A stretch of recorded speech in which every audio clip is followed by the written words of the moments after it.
You notice the first problem at the grocery store, not when your card declines. That happens to people.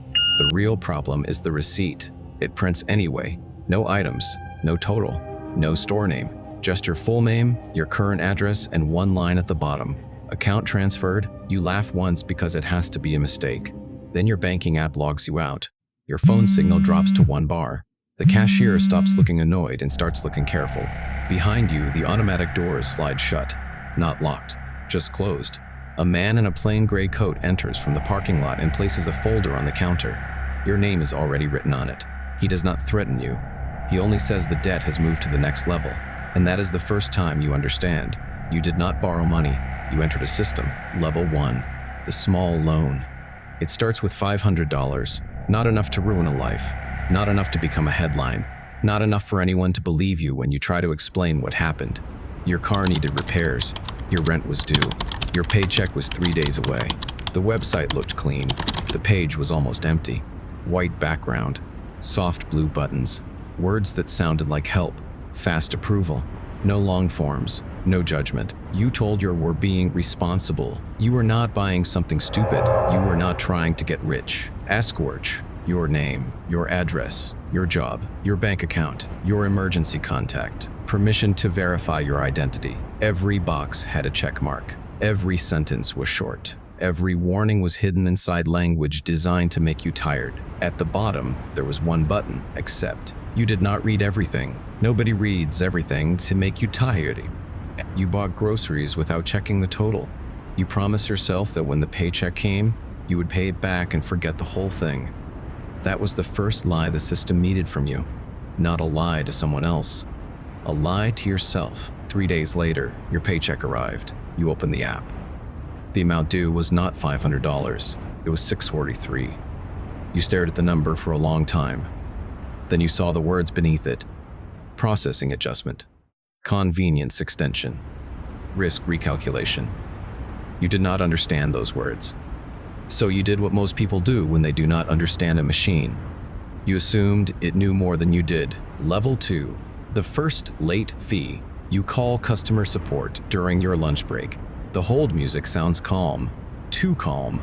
A woman answers and says your name before you say it. That makes you feel seen for 1 second. Then she asks you to verify your identity. Full name, date of birth, last 4 digits, current employer, previous address, current employer, previous address. You answer everything. Each answer feels like a small key leaving your pocket. You will click the You added a smite. She says the original amount is still there, but the account has entered a different category. You ask what category. She says temporary non-alignment. You say you were not late. She says the payment window closed at midnight in a different processing zone. You say nobody told you that. She says it was included in the agreement. You open the agreement while she waits. It is longer now, maybe not actually longer, but it feels longer because every sentence has become a door. She offers to struts. Read keep shut. It will preserve your standing. It will protect you from outside collection. You do not know what outside collection means. You ask if it will make the debt smaller. There is a pause. She says it will make the account manageable. You hear yourself say yes. A new document appears in your email. No company logo, no human signature, just your name at the top and a gray button at the bottom. Confirm protection. You press it because your lunch break is almost over. The screen turns white. Then a red stamp appears Korthfali Fode. That evening your balance changes again. It is now $891. You scroll down. Under the balance, a new sentence has appeared. Account upgraded by borrower request. You do not remember requesting anything, but the system does. Level 3. The frozen account. The first real punishment does not look like punishment. It looks like a security measure. Your debit card stops working at a gas station. Then your banking app asks you to re-authenticate. Then your paycheck arrives, but the available balance does not change. You call the bank. The bank says there is a hold. You ask who placed it. The person on the phone gets quieter. They say it is not exactly a hold. It is a structured allocation. You ask what that means. They read from a script. Certain funds have been reserved to satisfy a verified obligation. You say the obligation is disputed. They say disputes do not pause allocation. You go to the branch in person. That is when you learn the difference between money and access. Your money is there. You can see it. The teller can see it. The printed statement shows it, but you cannot move it. The teller gives you a number to call. The number sends you to a portal. The teller gives you a number received. You start to sweat under the fluorescent lights. Behind the counter, a manager watches you with the tired expression of someone who has seen this before. You ask if this is legal. She does not answer. She only says the account has been flagged as protected. Protected from what? She looks at the paper in her hand. From further borrower harm. You laugh because the phrase makes no sense. Then you realize it makes perfect sense to them. The system has decided that access to your own money is dangerous, not to you, to the debt. That night, you check your rent payment, returned. You check your car insurance, failed. You check your phone bill, pending. Every part of your life is still standing, but the floor beneath it has been removed. Level 4, the paper version of you. The first letter arrives on a Tuesday. Real paper, thick envelope. No return address you recognize. Inside is a summary of your financial condition, not your debt, your condition. It lists your income, your address, your known contacts, your work schedule, your recurring payments, and something called voluntary risk behavior. You read that line 3 times. Voluntary risk behavior. You read that line 3 times. Voluntary risk behavior. Buying food. Missing one call. Trying to pay rent before the adjusted balance. Visiting a bank branch without prior approval. All of it has been written down. All of it sounds worse on paper. There is a chart with no explanation. Your name appears at the top. Below it is a classification. Recoverable person.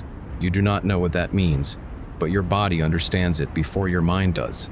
It means you are not a customer anymore. You are an asset with a problem attached. You call the number on the letter. This time there is no hold music. A man answers. He does not say hello. He says your account is approaching legal maturity. You ask if you are being sued. He says that is an outdated term. You ask what you are supposed to do. He says you may submit a personal correction statement. For 1 second, you feel relief. You write 3 pages. You explain the car repair, the paycheck, the confusing fees, the frozen account, the frozen account, requirverjalv. Instantly, you stuck deet. This style the system used your defense as proof that you understood the cage. Level 5, the helper. The helper finds you outside your apartment building. You are sitting on the curb because your keycard no longer opens the lobby door. Your landlord says the payment failed. Your bank says the payment was reserved. The debt portal says housing instability may affect your account rating. You have not slept. A man in a brown jacket sits beside you without asking. He knows your name. Everyone knows your name now. He says he is not with them. That is the first thing that makes you distrust him. Then he says he used to be where you are. That is the first thing that makes you listless. He does not promise to erase the debt. He says nobody erases anything. But there are ways to move it, to delay it, to soften it, to keep you outside the worst channels are.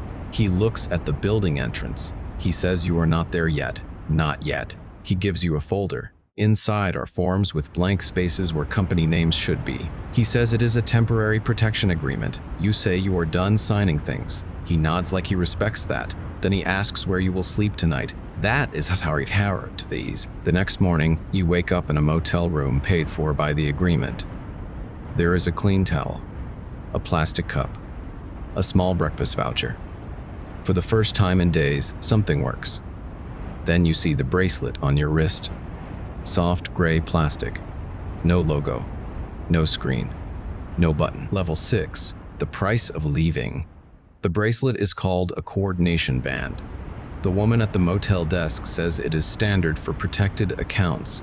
You ask if you can remove it. She says of course. Then she asks if you want to terminate protection. You say no. You hate how quickly you say it. Protection gives you a room. Protection gives you a number to call. But protection also gives the system your location every time you ask for anything. You walk into a diner because you have not eaten since yesterday. The waitress brings coffee. There is no meal total. Only a gray block at the bottom. Nutritional advance applied. You look up. The waitress will not meet your eyes. Across the street, a digital billboard changes. Not into your face. That would be too dramatic. Just a clean white background, a number, a line graph, a balance you recognize. Your balance, your balance, your balance. Nobody else seems to notice.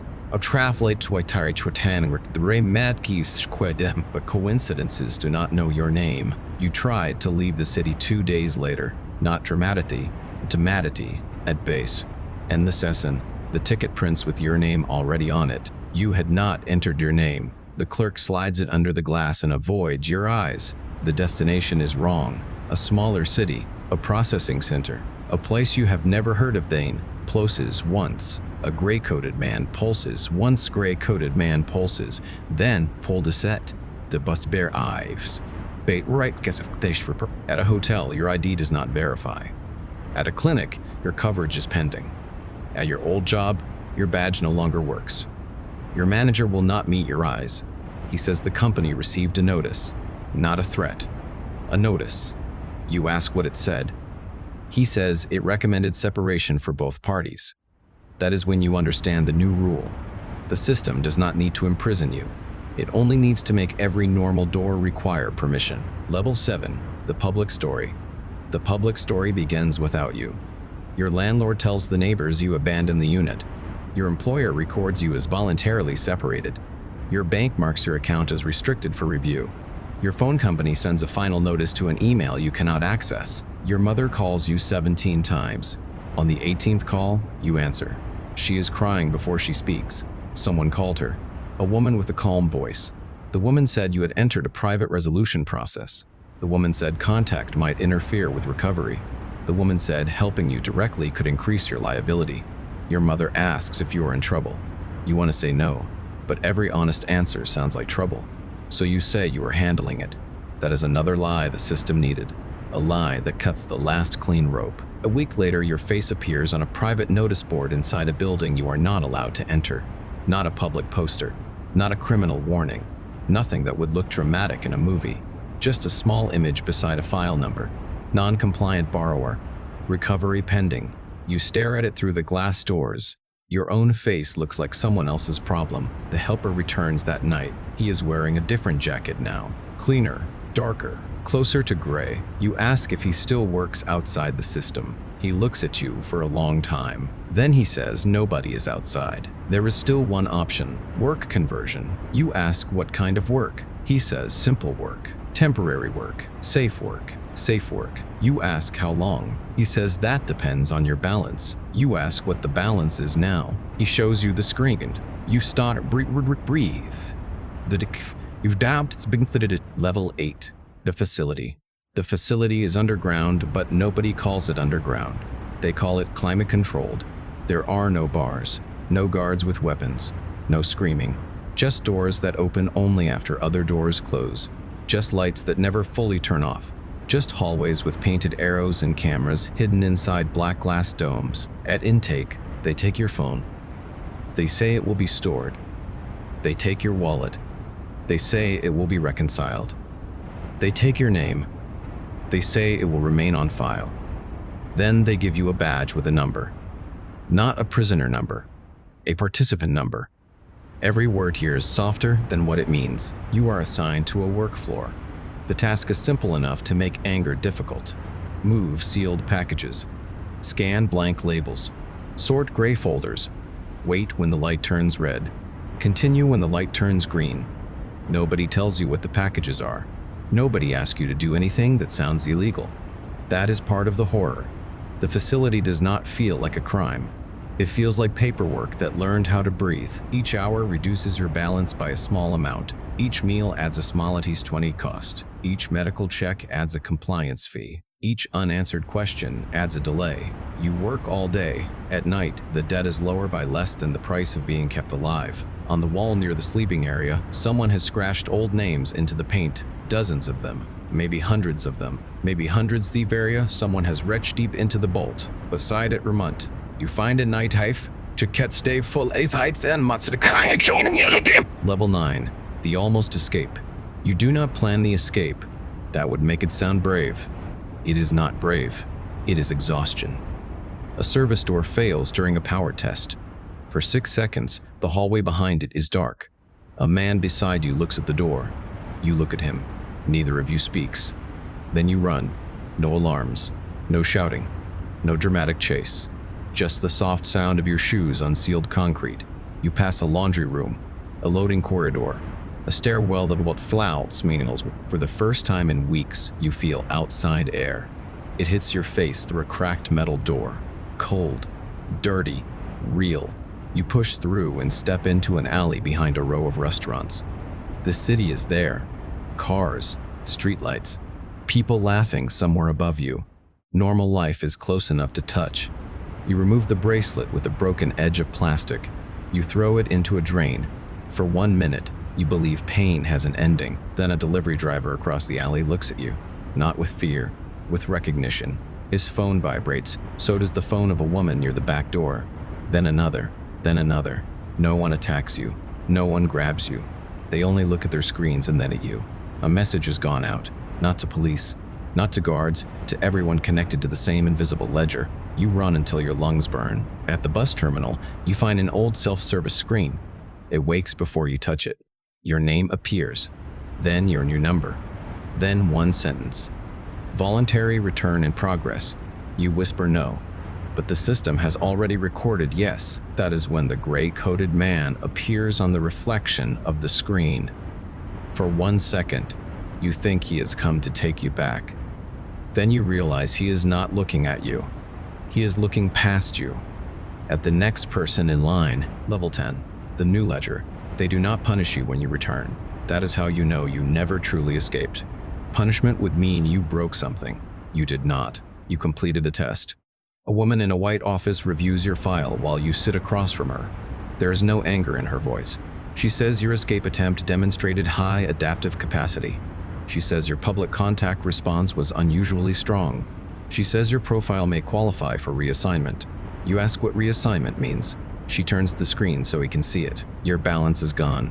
For 1 perfect second, you feel your soul rise toward the surface. Then you notice the new column. Transferred value. Your debt has not been paid. It has been converted.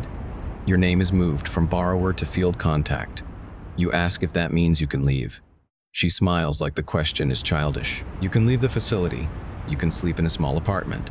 You can carry a phone. You can wear normal clothes. You can eat in public. All you have to do is help locate accounts at risk of loss. People like you used to be. People who borrowed small amounts. People who ignored the first letter. People who still believe the system is a company. People who still think the door is open because nobody has locked it. Your first assignment arrives at 6:12 in the morning. A grocery store. A declined card. A printed receipt with no items on it. You stand in the parking lot wearing a plain gray coat. Through the glass, you see a man at the counter. He is confused, embarrassed, angry at the wrong thing. He still thinks this is about money. You place the folder under your arm. His name is already written on it. For a moment, you almost turn around, then your own phone vibrates. Account status dependent on contact completion. You walk inside. The automatic doors slide shut behind you. Not locked, just closed. The man turns when he hears the door. And the worst part is not that he looks afraid. The worst part is that he looks familiar. Not his face, his expression. The same tired confusion. The same forced anger. The same little hope that this is still a mistake. He looks exactly like you did before the first receipt. You place the folder on the counter. You hear your own voice come out calm. The debt has moved to the next level. And that is when you finally understand the last rule. The system never needed to catch you. It only needed you to keep running until you became part of the chase.